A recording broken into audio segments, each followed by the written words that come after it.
First question, very easy. It was my mother. Easy answer. My mother is my sounding board. We clash because we're so much alike, but we talk to each other in a very real way, and we understand. So she's my sounding board and a big supporter, and I can lean on when things get, good or bad. So that's an easy one. No love like a mother's love. So I hope y'all respect y'all mothers and parents, man, for real. Second question, I had zero. I didn't think I would be doing what I'm doing at all. When I went to college, my dream was to do sports and entertainment. And so when my first job actually was with MTV, then my second job was with the Olympics, and I worked for the NBA. I mean, I had fun jobs, right? But I lived in New York, and I was having a good time and had fun, but it was something always missing. I felt like it was something like I wasn't giving back. It was like I was raised to give back, and I was very community oriented. And so somebody asked me, "Hey, we need a strong black male to come do this program," and I said no like 5 times because I was like, "Oh, that's correct." And I was able to bring all of the things I did before when I worked in the music industry and entertainment and all of that, and I brought it to the kids there. And once I saw what they did with what I gave, and so I fell in love with it. And so, but I never thought I would. But I've been doing it for the last 20 years, and it's nothing else I would rather do. It's really aligned with who I am in my spirit, how I was raised. So. Thank you. So I want to start by letting you guys know a little bit about who I am and where I came from. So my name is David Powell. I'm from Los Angeles. I flew out here today just to be with you guys and visit Jacksonville over there. Thank you. So, both questions that were asked are kind of impacted in one place for me, so I want to share how that works. So, my mother is an accountant, she's a bookkeeper, and my birthday is April 13th. There's a big day in tax world. I need at least one parent to ask me one question. See, kids standing up, say, "Hey, what's going on back there?" Let's get one more question real quick. How y'all doing? My name is Cowboy Richie, the 24-hour mobile. It's hard getting from here to there, but we know some things that they don't know until they get there. But get them a couple things if y'all can that'll help them get from there to there. Okay.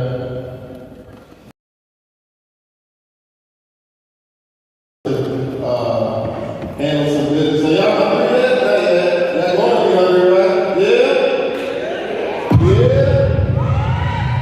We got a lot of food lined up for y'all, so Miss Kristen got to take care of that. So do you listen right here before you walk off and pass the markets and give them a little stuff?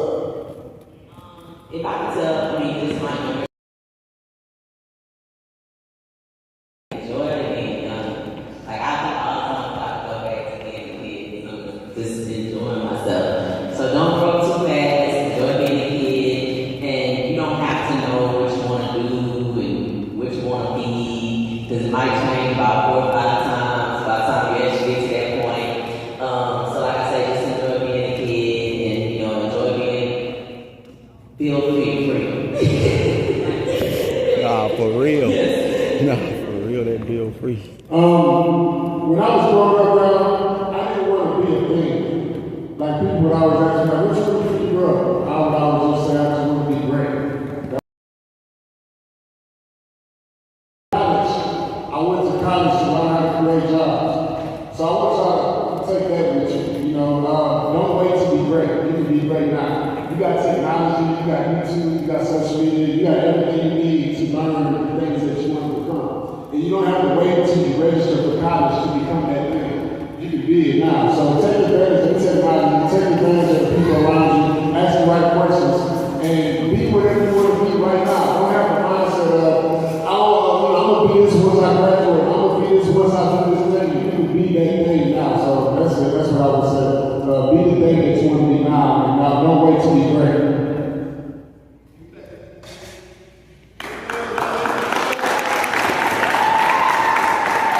That's a great question. I think one of the things I really talk to my middle school and high schoolers. We recommend middle school and high schoolers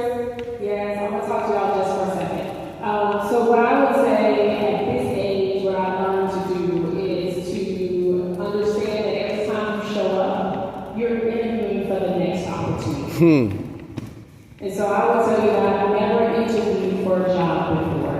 I've had jobs, but they were from people who said, you know what, I saw you and I think you would be a really great fit for this, right? And that's because when you show up, if you show up and you just be your best self, then people will notice what that is. So that means I am so proud of you and ask a question of those who you're showing up today. You never know why you're showing up and what you're doing, how that will impact your life later.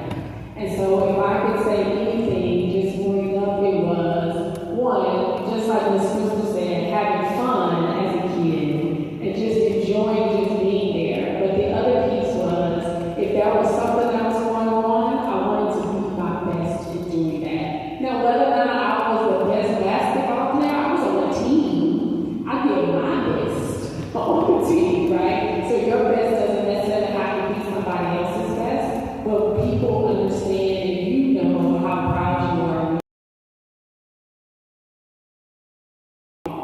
And so I would say that is what I would do. For my younger scholars that's in the room, I agree. Just knowing as a child, you are a child, but understand that you follow the directions, you're listening, and you're being the best that you possibly can be too. So that's what I would do.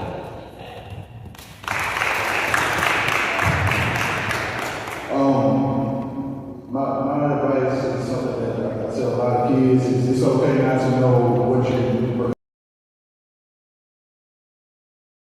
when I was sitting here in the season. For sure you want to go on law enforcement. Because the only time I saw was when they were coming and taking people to jail and treating us, different than everybody else. So I would say that each one of you all are unique. God created each one of you all as an individual and you all have a gift. So I would encourage you all to figure out what your gift is. If your gift is something that you do a little bit better than everybody else without trying as hard as them. Once you find that out, you continue to work at that, you can go to school for that, you can refine that, and then you can monetize it. My gift used to get me in trouble. I was that kid that was in the desk by itself in the corner, pointing towards the wall, I was right next to the teacher. My gift was talking. I used to talk too much. A little ADHD, but that was my superpower. And I didn't find that out until I got older. Then I went to school. Saying that you're good at talking. So I went and got 2 of those. And now I work in law enforcement where I feel like 90% of this job is talking to people. So I see a lot of you all get us. That's a gift. Don't take that lightly. So my advice for you guys today is I got 2 pieces of advice. The first one is you don't have to know the answer to everything. You just have to know where to find it. Knowing where to find the answer is almost more important than knowing the answer. That's number 1. Number 2, remember yourself and remember that you come first. I'm saying that in reverse. So think about it like this. Always pay yourself first. You want to make sure that you save for later because it's not about what you make, it's about what you keep. Thank you. All right. Listen. Never, ever, ever stop believing in yourself. If I tell you this, I'm the rest of your life. And one of the greatest gifts God ever gave me was confidence. Please, you are enough. Now, if I were you, I would say to you all, if there are things that you're interested in, don't be afraid